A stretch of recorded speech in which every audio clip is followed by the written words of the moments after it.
The next great resource for local weather is now available. DigitalWeatherDesk.com is your source for up-to-the-minute local weather. Add DigitalWeatherDesk.com to your favorites, download our app, and follow me on social media. The Digital Weather Desk, powered by Century Next Bank.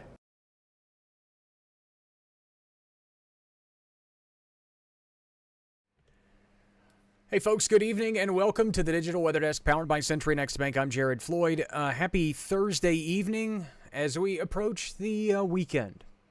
And as you take a look at I-20, you know that there's a lot of folks in the westbound lanes that are not having a great start to the evening. If you are not aware, there was an accident out toward the Vansel Road overpass on I-20, and the westbound lanes specifically are being impacted to the point where they're just basically telling folks if you can avoid I-20 westbound, we suggest you do so because it will be moving slowly like this for a while.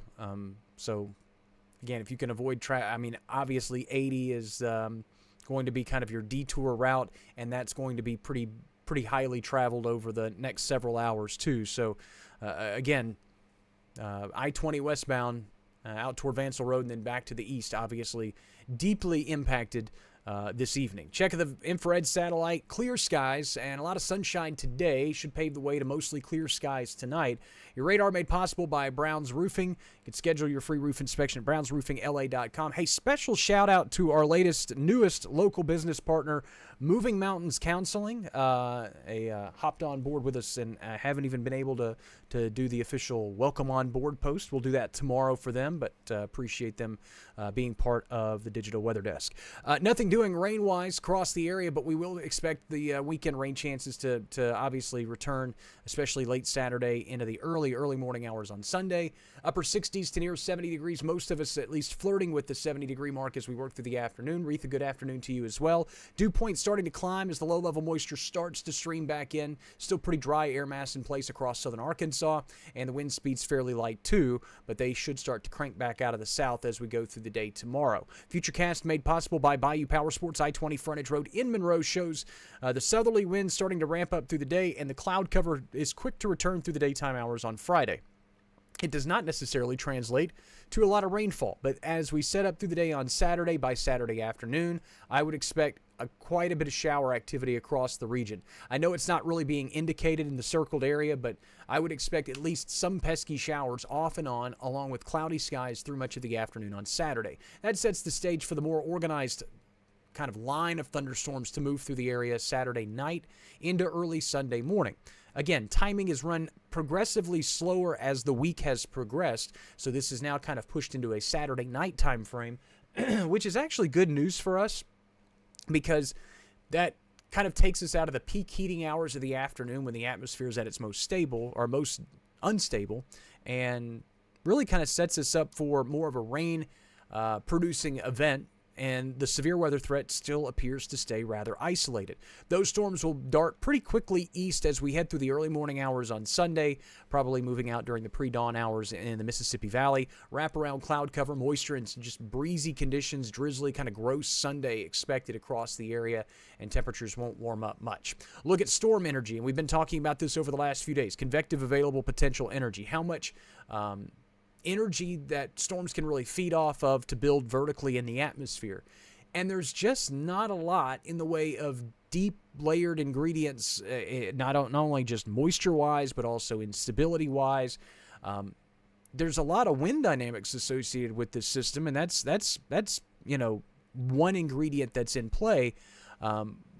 But we're not really looking at an appreciable deep layered moisture return, especially at the surface.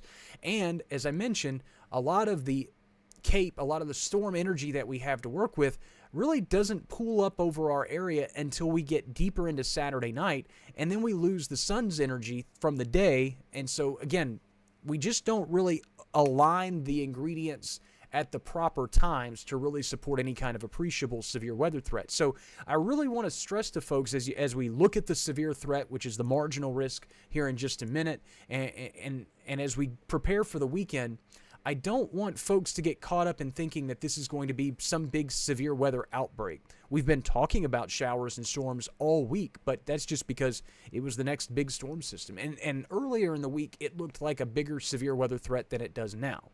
So the trend has been, well, I say it looked like a bigger severe weather threat. It sounded some early severe weather alarm bells, but really all week it's been kind of the same thing. Moisture returns kind of meh, and instability's kind of meh, and there's just, again, a limited set of ingredients to work with that would feed thunderstorms. Same thing with dew points. Again, that measures the amount of moisture at the surfaces, and as we go through the afternoon hours, you would typically need dew points, or you would typically prefer to see dew points if you want severe thunderstorms, which nobody wants, but you get what I was trying to say. If you're trying to develop severe thunderstorms, you want those dew points really mid-60s, especially during the afternoon, and we kind of hover near 60 degrees. Note that there's really kind of this envelope of moisture that is really confined immediately in the proximity of this storm system as it moves through the region. As we get kind of in the thick of it in terms of showers and storms, yeah, the deep layered moisture arrives late Saturday night, Sunday morning, but again, by that point, the atmosphere is starting to stabilize, the sun's set, we've still got quite a bit of cloud cover in across the area, and so that kind of fights back against any kind of strong storm production. Again, not saying it's impossible, I'm just saying that the environment is not necessarily conducive for a significant severe weather threat. So that's why we're stuck with the marginal risk. Out of 5 categories, it's a level 1. Damaging wind gusts would probably be our biggest concern. I genuinely think the tornado threat will probably stay closer confined to the Gulf coastline, probably more of the I-10 corridor generally. But as we go through the day on Saturday, some stronger winds are going to be associated with any rain and thunderstorms, and then it won't take much for maybe a rogue strong storm to pull some of those stronger winds down to the surface. Again, it shouldn't be a regular occurrence the way things are shaping up now. As you take a look at the forecast rainfall, this has changed a tad with the latest data, and those rain totals have actually trended back up. Earlier in the week, we were talking a lot of 2 to 2.5 inch rain totals across the area, kind of throttled those back down a little bit, and now the latest data kind of throttles them back up again. So you're starting to see more 1 to 2 inch rain totals, maybe even some locally higher amounts of 2.5 or 3 inches, but it's also important to note that storm-driven rains will be the highest totals across the area. And that does lead to at least some potential for excessive rainfall, localized street flooding, flash flooding, and stuff like that. Overnight lows tonight fall back into the upper 40s to near 50 degrees. Clouds should increase, but that really won't happen until daybreak. Most of the night will be mostly clear. May, Claudia, Ivan, good evening. Thank you so much for joining in. Winds will stay light out of the east-northeast. Miss Karen, thank you so much for joining in as well. Mid-70s for highs tomorrow as temperatures start to trend back warmer. A spotty shower is not out of the realm of possibilities, but I really think most of us see rain chances stay pretty close to 0. Look at the 7-day forecast made possible by 3B Hardware. Again, your Valentine's Day will be soggy with some lingering showers through the day on Sunday. Mardi Gras and beyond looks warm. Most of next week looks warm and dry with highs near 80 and morning lows in the mid-50s. So, as Ivan asked, any chance we'll get any more icy weather this winter? That's the next 7 days in the month of February. March is typically not a month that we expect to see a lot of significant winter weather scenarios. It's not impossible for us to see winter weather scenarios, but you're going to need to see a pretty dramatic pattern flip. You're going to need to see something other than this. And as I was telling folks a couple of days ago when they were asking about winter weather, as you look at the 7-day forecast and you go into the middle parts of next week, now we're starting to talk February 18th, 19th, 20th. Looking at those days, we're not even talking about 30s and 40s and rainfall and maybe the pattern changes and maybe we get something out of it. We're darn near 80 degrees. So we're not even close to a pattern that would favor winter weather or ice or snow or even freezing temperatures. So, again, in the short term, in the next 10 to 14 days, it seems very unlikely. And I know that, well, no, in the next 10 days, it's not going to happen. Period, full stop. But beyond that, it doesn't look likely. We continue to generally trend above normal. There are some computer model, there has been some late computer model data that hints that maybe another shot of cool air could return by the end of the month. And when I say cold air, maybe getting overnight lows back to or below freezing. I don't think we're done with sub-freezing temperatures. But I think it's going to be really hard-pressed for us to get a prolonged stretch of cold air in place long enough to sustain any type of winter weather event again this season. Again, not impossible. It just seems unlikely. Which is a real big bummer for all of those crazy whack job social media pages that said we were going to get snow and ice and stuff February 10th through the 15th, because now we're February 12th, and those will be the same ones that'll also tell you, well, the Saturday, Sunday storm system, that's the one we were talking about. And then they're going to try to justify, well, we knew that it was a storm system, we just thought it was going to bring snow. And they'll use all those excuses. They don't want to tell you they were flat wrong, and they lied to you. Near 80 degrees next week. Take note of that. But the good news is I don't see any significant storm systems next week. Usually 80 in February, you're like, oh, no, that's not good. Because you're usually waiting for a big cold front, big storm system to sweep through and kind of cause all kinds of problems. I don't see a big frontal passage, big sweeping storm system next week. So that's good news. So if you have outdoor plans, good to go there. Reminder, the Digital Weather Desk, powered by Century Next Bank's a digital weather platform serving 33 parishes and counties across northern Louisiana, southern Arkansas, and western Mississippi. Made possible 100% free to you by the local businesses that you see there on your screen.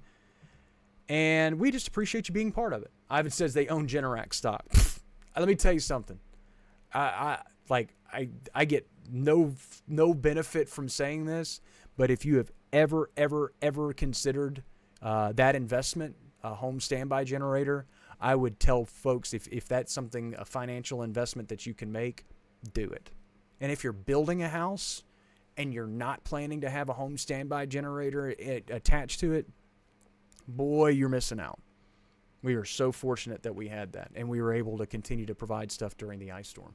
Lydia says the mosquitoes are back. Darn it. Not good. Forecast is always available at digitalweatherdesk.com and on the Digital Weather Desk app, available for Apple and Android users. Fishing game comes out at 8 o'clock tonight. I'll join you tomorrow morning as we set up for the weekend. It's breakfast for dinner at the Floyd house tonight. At least I think it is. We're going to do breakfast sausage and do some eggs and some pancakes. Pancakes are my specialty. Let your pancake mix proof before you go make the pancakes. What I mean by that is, like, make the pancake mix and just let it sit there for a little bit. Then make your pancakes. If you already know how to make pancakes, then just ignore me. Thanks so much for stopping by the Digital Weather Desk, powered by Century Next Bank. As always, we're so glad you're here. Thanks for being a part of our ever-growing community, and we will continue to keep you updated as we approach a very soggy Valentine's Day weekend. Have a great rest of the night.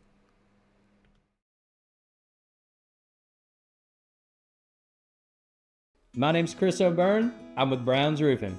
There's a common misnomer in the insurance restoration industry that taking an insurance claim start to finish is similar to remodeling a bathroom. Well, in fact, there's a lot of red tape on the process. Sometimes major adjustments are needed to be able to get the work done and get the work done right. It is very important for an educated representative to get with you today and walk you through this process start to finish. Your peace of mind is our top priority.